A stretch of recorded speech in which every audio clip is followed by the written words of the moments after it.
Yeah. I was gonna do a vertical jump there. Thank you, Socks. Travel been to Indiana, and did Cover 2 Cook get you a good hotel? Indiana? No, I'm in Louisiana. I'm here for Mardi Gras. And I know that this might be hard, but I don't know how much you remember Friday night since we left you damn near when you fell asleep. I got my belly full, man. I was like, I warm covers and warm. I was like, I could go to sleep right now. Yeah, I'm gonna go with Jack Dorsey. Final answer? Yes.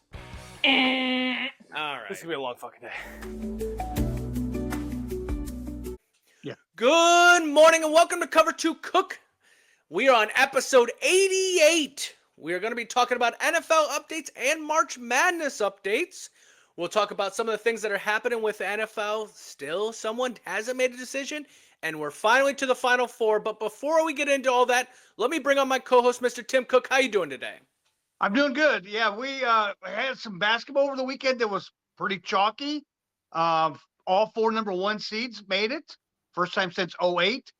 And we're getting a little bit of football, a little trickle-down information as far as what we're going to see maybe postseason-wise in the NFL. Yeah, no, definitely. The NFLs or the owners are meeting for their little thing right now, talking about rules. Tush push is obviously a big conversation, but a lot happened in there. Let's get right into the NFL because we are an NFL podcast. Hawkeye tech to measure the first downs in the NFL.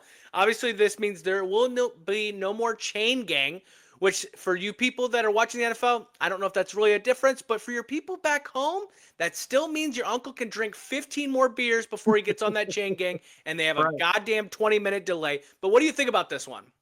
This is time. I mean, this is a billion-dollar corporation. Where's this been? I mean, They could have done this 20 years ago. I did hear today, Anthony, that they are still going to keep the chain gang, but as a secondary outlet. Yeah. But it's mostly going to be the Hawkeye. That's going to be the chip in the football. They are going to use that. That'll be their number one source. But they still have the chain gang with them, just in case something, maybe, I don't know. But they're still going to have the chain gang. So, yeah, and I definitely agree. I think you have to have them because of just and let's be honest, this is not the first time they brought this Hawkeye technology out. They were supposed to do it last year, and it didn't work the way it was supposed to. So don't get too happy. I'm hoping they ran out all the bugs. But remember, when this first got brought out, this took like 30 minutes for a review. That can't happen. No. It needs to be quick. It needs to be because even Tubby can run out there and put his chain in the ground in 30 minutes. Okay, so the other things, NFL confirms the nose. Excuse me, the nose wipe celebration banned to gang connotations. We were last week being like, what is this? I don't understand. Well, it makes sense. Kind of makes sense why we don't know what the hell this was about. Obviously, with gang connotations, nope, gone, over, not going to happen, just like the guns. What do you think about that one? Yeah, I mean, if that's, I'm not privileged or hip with that kind of stuff, so I don't know what it is. So if that's what they don't want done, and it'll keep down violence, whatever. I'm just not, whatever. I mean, Oh yeah, because the NFL does obviously everything the right way. They don't allow any badness, like players getting paid after beating wives, or no. So right. Let's make sure we do everything by the book. And if that shows a gang, no, thank you. Michael Parsons offered the largest non-quarterback deal, which sounds like the 7th time we've heard this in the offseason about the non-largest quarterback. Now, he hasn't signed it yet, just been offered it. What do you think about this deal? What I did hear from a source is that Jerry Jones went behind his agent, Parsons' agent, and offered him the contract. Yep. And Parsons went, no, you're going to go through my agent. This is how we're going to do things. This is how we're going to do everything. And then he comes on and says that he'd rather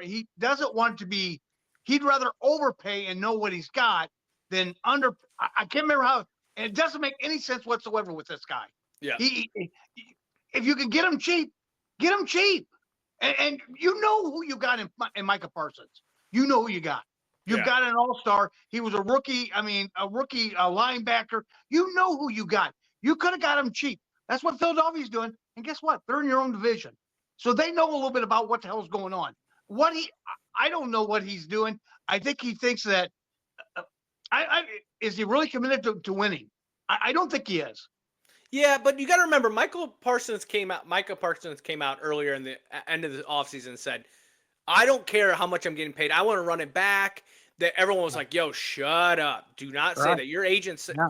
Now, at the same time, you also throw a deal out there that's home friendly, team friendly to Micah Parsons. That does not make any sense either. I mean, I understand paying him this. He's worth it. He is young. The difference between a Myles Garrett and Parsons is that Parsons has got a long time to go still. Garrett, you don't know.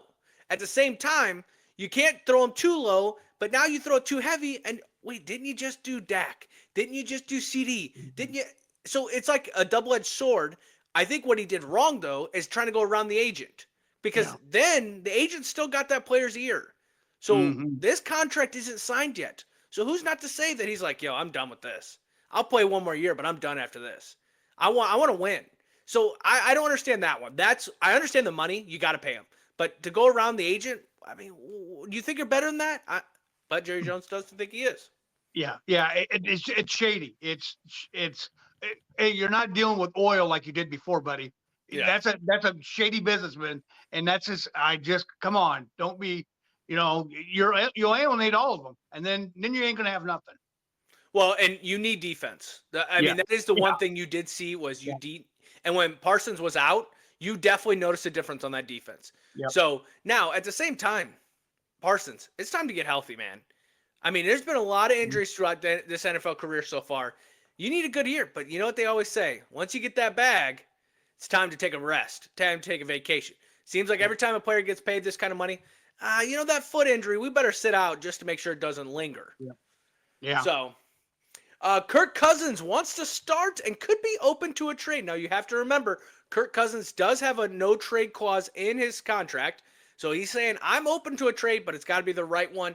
What team do you feel should go after Kirk Cousins, if there is a team? I mean, it's got to be with a great offensive line because he's getting up in age. I mean, he's probably one of the better play action passers in the game right now. I don't know. You think maybe the Raiders, but that offensive line is not very good whatsoever. Yeah. I actually had two teams I thought of.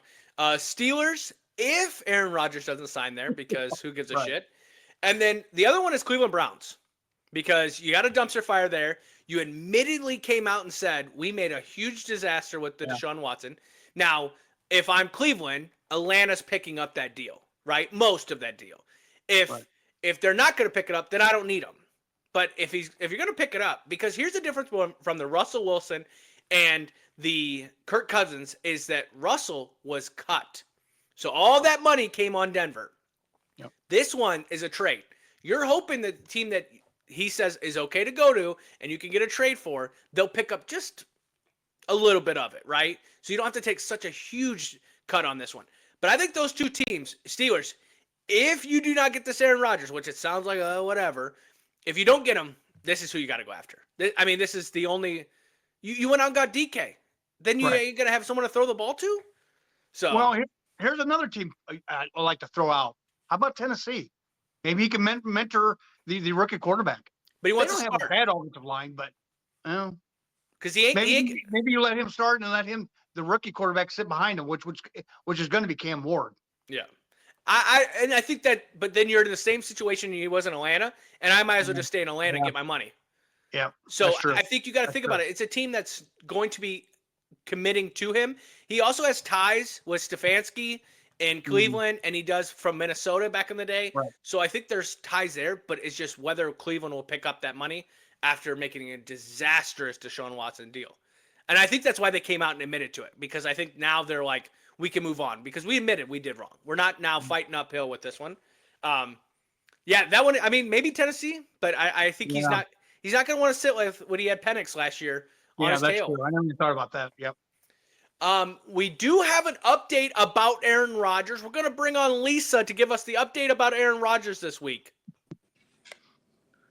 Who cares anymore? He can't make a damn decision. Oh. Exactly. Thank you, Lisa, for joining. That is exactly how we all feel about this situation. Either make a decision or move on. Like, honestly, as a Vikings fan, come to Minnesota, don't come to Minnesota. I don't care anymore. Just make a damn decision. Yeah, I agree. I mean, and the rumor going around was last week that he was going to make a decision within 3 or 4 days. Well, it's been 3 or 4 days, Aaron. What are you doing? Come on, man. Well, and honestly, get off the pot. 1 of the 2. and this is one of these situations where, unfortunately, NFL's king, but this is where it gets annoying because, I mean, I saw a report today that Art, he feels it's going in the right direction. It's going in the right direction. Sign or not sign. I mean, what do you? Yeah, right. Yeah. How long are we dragging this on? Because all this does is make ESPN talk about it and Yahoo talk about it and blah blah blah. I'm done. Either make a decision or shut the hell up and go away. Well, and that's the deal too. Was it 3 weeks before the draft? I mean, Pittsburgh's got to get to know who they've got for under center. Yep. You know, Yeah. so I mean, let's do something. Or wheel and deal because you're gonna have to go up in the draft. One of the way or Right. the other. Because Right. the two people that you fought against each other now decided to go elsewhere with Russell and Justin Fields. But that's all the NFL we have right now. We still have March Madness, and I hope you got your last 4 days in with the Thursday, Friday, Saturday, Sunday, because unfortunately now we're back down to 1 day with only 4 teams.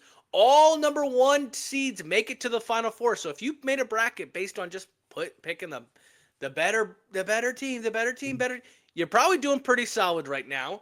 On Thursday, Alabama scores 1,000,000 3-pointers and just blows them out. Florida handles Maryland. Duke doesn't care if you played for UNC or Arizona. They're going to beat you. Texas Tech has to come back to end Calipari's run with Arkansas. On Friday, Michigan State finds a way to get past Ole Miss. Tennessee and Auburn handle their business with a good win of 78-65. Both teams finishing with the exact same score. If Zach bet that would have been kind of cool. Houston has to score with 1 second to go to win against the Boilermakers of Purdue. 2 big days there. What was your big takeaway from those 2 days? I think the Elite Eight, Texas Tech, choke it at the end. Man, you can't. You got a 10-point lead with 3 to go. Oh, you're talking about you're talking about Arkansas? The other one. Okay. I think Duke, it just looks so good. I mean, I predict them to the upset. And, you know, Caleb Love gave it all he got. If he had a little bit more talent around him, Yeah. I think he could have done something. Purdue, who are you guarding at the end there? Yeah. I mean, come on. I mean, you let Houston go right down to, I mean, you let the ball go right into the inbounder and he shoots and scores. It's just, But that was great coaching. That was great because I saw a clip that they talked about Purdue did this all game. And they've been doing it for multiple games where the inbounder or the person defending the inbound will sit there until he sees someone come open and then he goes towards that person. So they double team someone. Right. They saw it throughout the whole game. And then when it comes time, what do? You say, you know what? Do it again. See what happens. And you did. Yeah. And they scored with what? 0.4 left or whatever it was. It was one of these things where you're just like, okay, Houston might lose. Here we go. Yeah. And then you're like, oh, piss off. Now I got to go to bed after that. I mean, you Right. stay up on a Thursday, or that was Friday. That was Friday night. Right. You stay up all night just to watch that, and then it's like, it's just Yeah. chalk, complete Yeah. chalk. So then you think maybe going into Saturday and Sunday, maybe one of the, because you saw Florida kind of struggle a little bit. You saw Houston struggle. You're like, okay, maybe one of these teams will get beat going into Saturday. Saturday, Florida surges past Texas Tech, and Duke dominates Alabama. What'd you take about from Saturday? The Texas Tech choking. Yeah. That's a choke. That was a choke game. You're up by 10 with 3 to go, and you can't close it. You let that Clayton bury you with a couple threes and let you right back in the game. I was actually watching it uptown. And I'm like, you can't leave them there. I mean, because they weren't hitting nothing. In the second half, for the first 17 minutes of that half, they weren't hitting shit. I mean, they were clanking things, and they could have got out a little bit farther. And then they hit one, then they hit another. Yep. Now they've got a little momentum. Then he hits that third one with about a minute to go to tie it. It's just like, oh, you guys had it right there. Oh, I definitely agree. And I think when you look at Florida shoot, I mean, one of those shots, he caught it at the free throw line, runs to the 3-point line to shoot it, fading away and makes it. And it was just, and everyone's like, oh, that is Steph Curry. Like, okay, relax.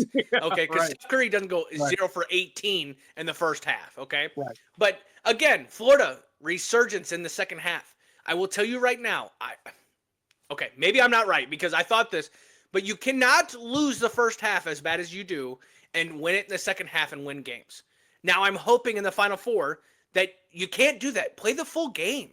But at the same time, Texas Tech, make free throws. It was that front 1-and-1 that really hurt them.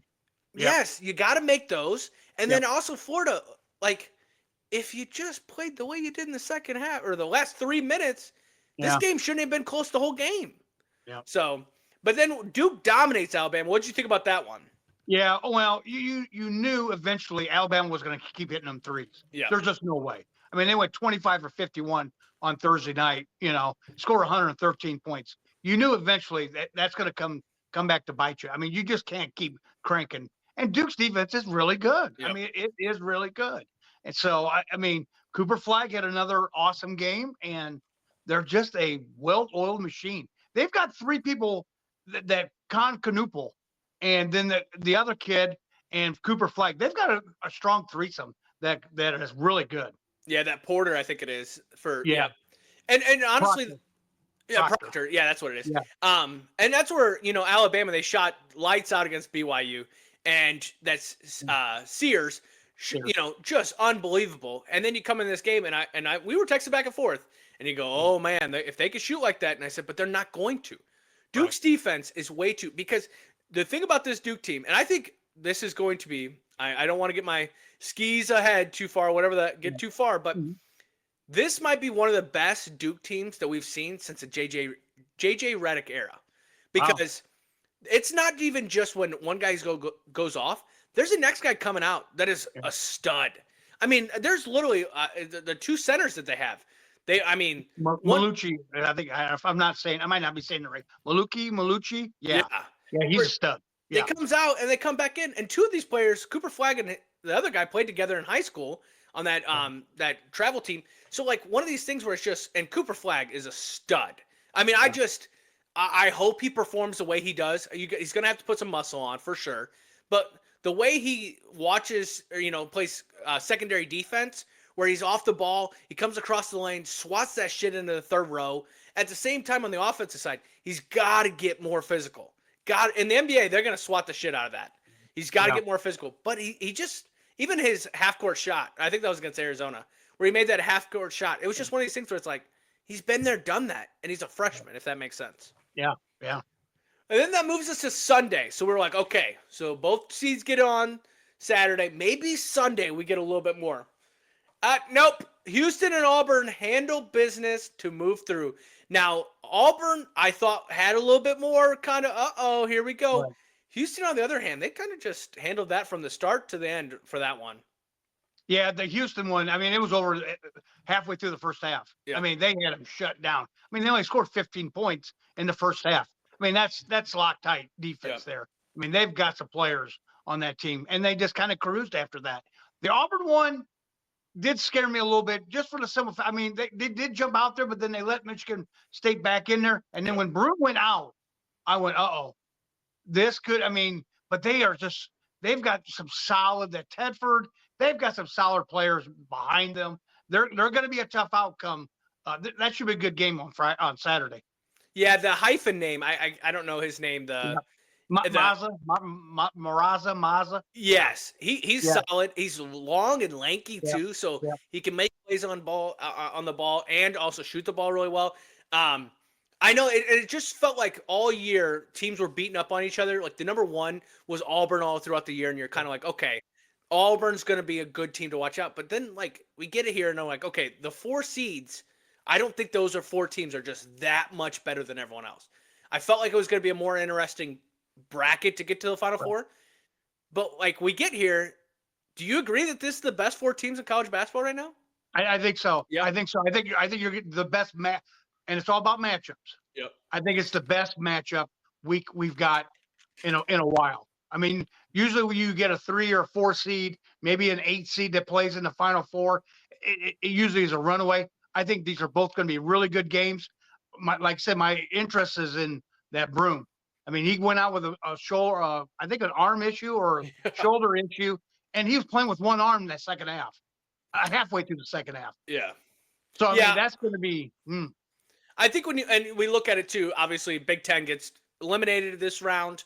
They have 4 going into the Elite 8, or 4 going into the Sweet 16.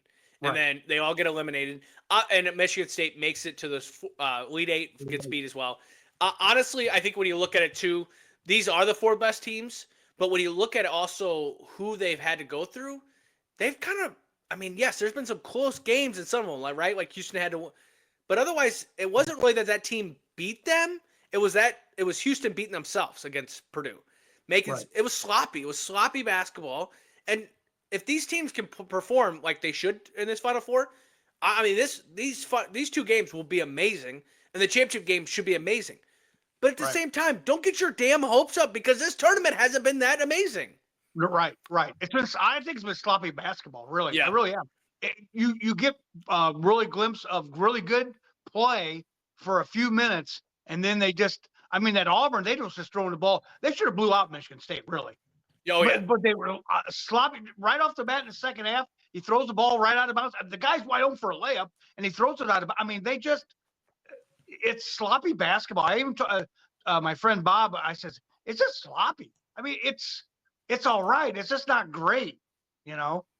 Oh no, definitely agree. And that's unfortunately it's one of those things where you're kind of like, is it you can't blame it on anything. You can't blame it on cohesion. You can't blame it on playing on these kids have played in Right. AAU where they Yeah. play 4 games in a day.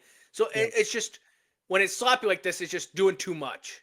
And I Right. think that's why Michigan State runs as far as they do, because having a coach like Tom Izzo is like 4 Mhm. extra points on your team because he can dictate how that game goes. Unfortunately, I just don't know how long he's going to be around for this.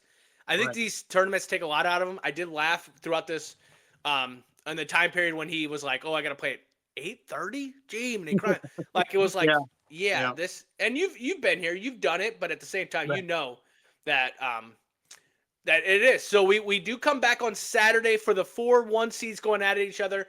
I'm picking, and I know we'll talk more about it on Thursday, but if you would have told me at the start of this tournament that all 4 seeds would make it to the Final Four, I'd have been like, well, I can pick on 2 because those 2 were in my bracket. But all 4, surprisingly, out of this right now, who is the best team to win the championship? We did it last week. After this week, who's the best team? I'm not going to pick Duke. I'm not going to pick Duke. No, I'm not doing it. I'm not doing it. Lisa's going to jump back on and whoop your ass. I'm going to go with Florida. That Clayton is Oh. money. Clayton is money. I think I would go with Auburn if the injury to Broom scares me. Yeah. Well, how is he going to react to that? So it's got to be Florida. I mean, they're just clutch right now. That comeback that they had in the last 3 minutes. I mean, you just don't. I mean, that's just he's got ice water in his veins. Yeah. No, I'm definitely going Duke. That's crazy that you don't, because I just think the way they could sub in and out and in and out and in and out, and it's just nonstop. Broom, I definitely understand. Houston plays a small, short game. Well, I'll tell you right now, Duke loves playing that type of game. So even if you make it to the championship, Duke loves playing that type of game. Because who plays each other? It's Florida and Auburn. Oh, so it is Houston and Duke. I think Duke And Houston, handles this Duke. one really well. I'm just because if you want to play, you don't want to run up and down the court, then you're not going to match up well against Duke. But Right. if you want to run up and down the court, they're ready to do that as well. On the other side, Auburn and Florida.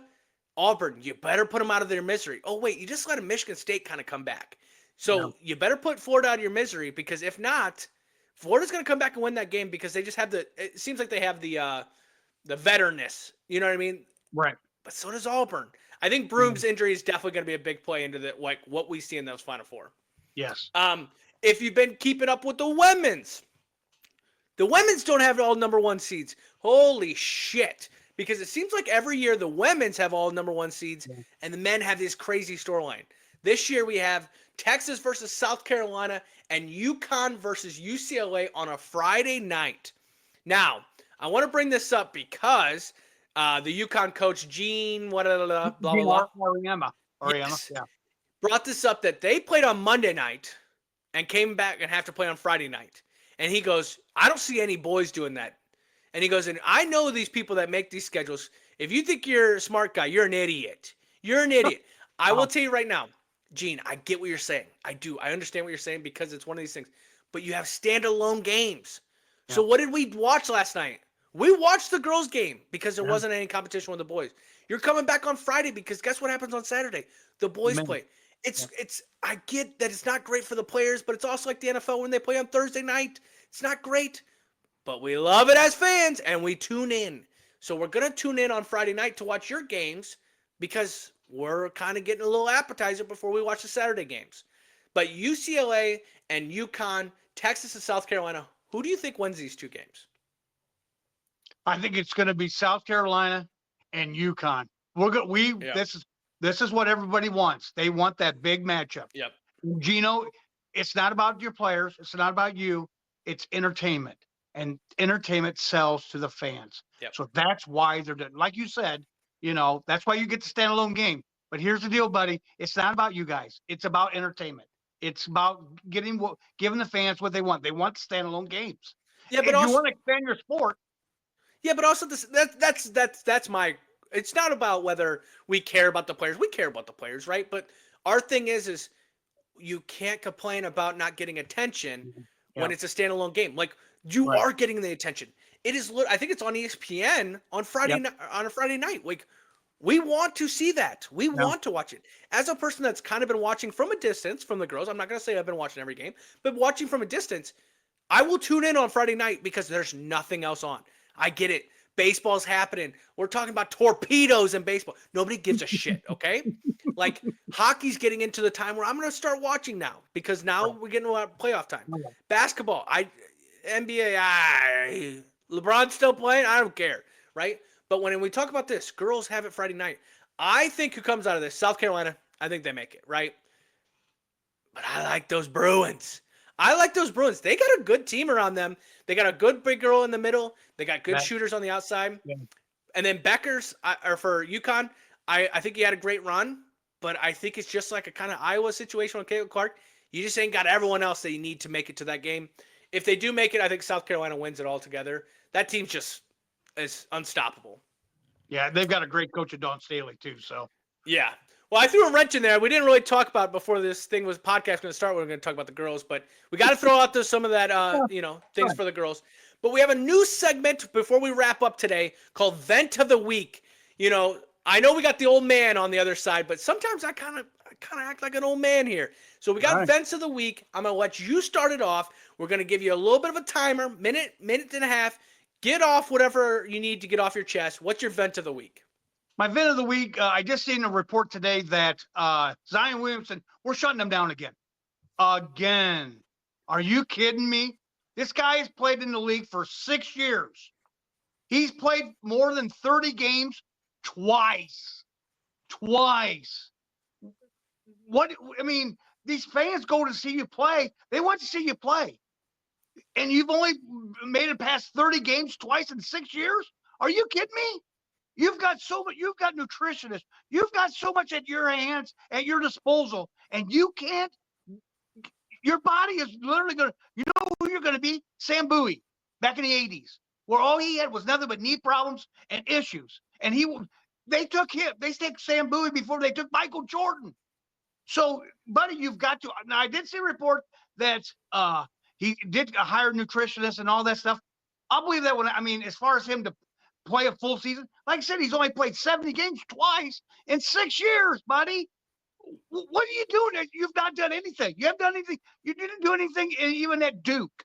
So what's going on? You know what you're famous for at Duke? Ripping your shoe out. Who cares? All right, time. Definitely agree. We'll talk about it after my Vent of the Week. TV stations, stop showing injuries multiple times. We just had the Broom injury. This happened on Sunday. And first off, that person's family or friends are watching the game. So someone at home is seeing it multiple times, okay? Stop that. Second off, a viewer, it's pretty quick to us whether that's a serious injury or it's not that big of an injury. It doesn't matter. We don't want to see knees go one way, elbows go a different way. We don't want to see that stuff, okay? And third off, it's hard to sell the game when we are seeing injuries. There's a parent at home that has a young kid that's like, you know what? maybe I'm going to get a kid into the sport of basketball. Oh, one knee going this way, elbow going this way, concussions. Stop it. Okay, now, we can't blame on the sport, right? Because it's a TV broadcast doing it. CBS, whatever. But CBS and broadcast get paid by NCAA, or they pay to see it, okay? You have the ultimate role. No, stop that. We've said this on social media so many times. Stop sharing when someone gets knocked out. Someone shares. Stop that. And that Broom thing, I swear they did it 7 times. And on that injury, his elbow went one way, his knee went one way, and he luckily came back. But luckily, I don't want to see it 7 times. I was walking on the treadmill, believe it or not. I was walking on the treadmill, and I don't want to see that.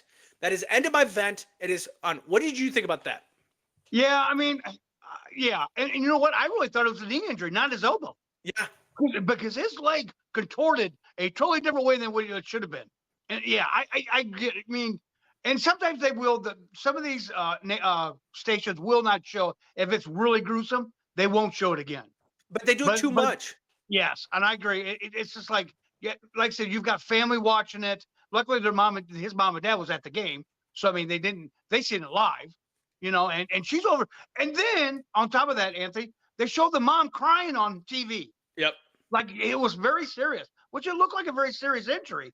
And she's over there bawling, and they showed it on her. That's like, I know it's all about TV and dramatics, but come on, man. That makes my point even more. If she's bawling, then we don't need to see it 7 times. And I didn't add this in my vent, but I'm adding this now, is it takes time where there's amazing play happens. And they'll show us a replay that happened 4 plays ago. But I don't want to see that. I want to see what the play that just happened. But it seems like when an injury happens, they will show us immediately that injury and the next injury. Speaking of injuries, I got to come back with your vent session of Zion. Bust. It is Greg Oden all over again, because this situation with Zion he's been more in the news about his personal life than he has been when it comes to actually playing the sport. Unfortunately, I hope he does get better. He's a great athlete. He's exciting to do it. But when we talk about Cooper Flagg or Zion, who was more popular at Duke, one's in the Final Four, one's going to possibly win a championship, and one is a lot more entertaining than this whole situation. Zion, I think he's a bust there. Well, and you know what, Anthony? I looked at his stats today. He puts up decent numbers. I think the year he played 70 games, I think he almost scored 30 points, and he almost had a double-double for the season. He's averaging right around 20-some points a game, but it's all about availability. Yeah. And if you can't be available, what good are you to a team when you only play 30 games a year? For the first 6 years, you've only played more than 30 games 2 years. Yeah. I mean, that team could be a lot better than what it is. Totally agree, but that is our vents of the week, old man style. Anthony, can I want to give a bonus one this week. I heard through the grapevine that Rob Manfred is thinking about getting rid of these torpedo bats. Yep. He's going to use the executive power of it's bad for the game. Here we go again. Yep. You wonder why your team, your MLB is number 4 behind everybody else as far as the most popular sport. And you know what the reason was? Because of betting. You get in bed with these bettors, and now because it's going to start affecting over-unders. Because last night in the Ella Daily Cruise, the over-under, I don't know what the number was, but he just tore it up on the over-under. I don't know if it was hits or what it was, but he just tore it up. And now these betting sites are saying, whoa, we've got totals for these teams, over-unders, and these players, and it's going to throw everything out of whack.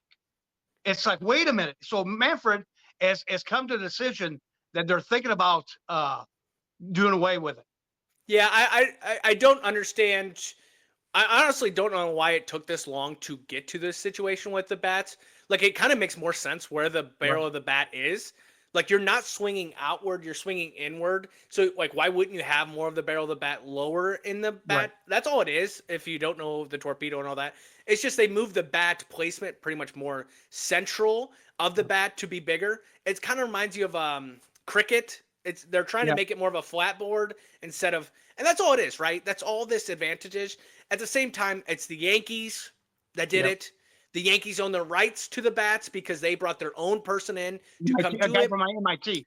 Yeah, so Yeah. it makes all this, and and also I guess I'm also wondering, like, you're telling me all these teams didn't know that the Yankees were doing this? Come Right. on, it's not like you didn't even punish the Houston Astros really for their whole cheating scandal. You didn't punish really. You let the fans punish the people that did the steroids. You never really punished them. And Hey, now, wait a minute, before you keep talking, April Fools. what do you mean? It's a fake deal. Oh, I mean, they're not really going after him. well, I know that the torpedo bat has been in There has conversation. been conversation, but Manfred did not come out today and say that.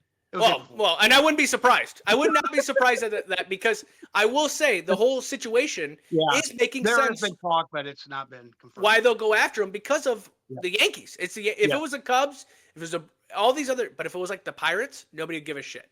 So yeah, well, I did fall for that, but honestly, I would not be surprised if we're actually literally having that conversation next week. It could have, yes. Right. Because I was going to be like, dude, hold your vent for next week. Because honestly, we have a whole 182 baseball games. But yeah, you got me on that one. But if we want to thank everyone so much for joining. If you've watched us, we're on YouTube, we're on Instagram, we're on TikTok, we're on Facebook, we're on everything. Please follow, subscribe, comment. We will be back on Thursday. We're debating if we're doing the trivia on Thursday since NFL's kind of getting their lull. We'll talk about the Final Four and who we pick to win these games. But want to thank everyone. Have a great rest of your week. We will see you on Friday.